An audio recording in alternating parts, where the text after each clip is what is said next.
சரி, அழகானதுன்னா என்ன? அடுத்தவரை கொல்லும், ஆபத்தானதும் கூட இல்லையா?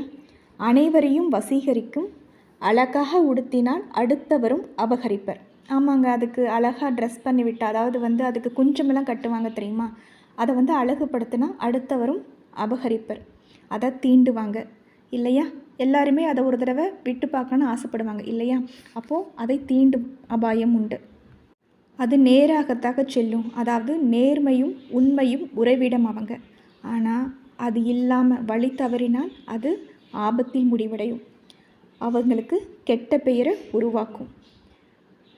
வழி மாறாதுங்க, நேராக செல்லும். பெற்றவர் உற்றவர் துணை இருந்தால் வழியே மாறாது, சரியான குறிக்கோளை சென்றடையும்.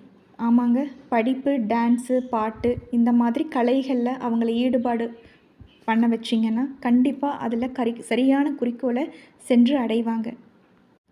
வளையும் தன்மை உடையது, யார் வேணால் வளைக்கலாம். சிரித்து பேசினால் போதும், அவங்கள சுதிப்பாடினால் போதும், மயங்கியே விடுவாங்க.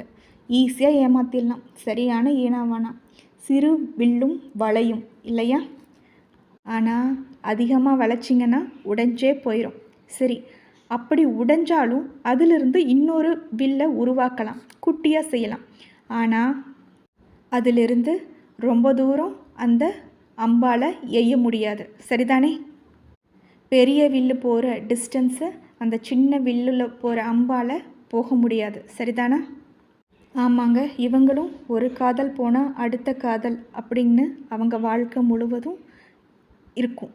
அதனால் அவங்களோட தனித்தலைமையை இழப்பாங்க, பெருமை உடைபடும்.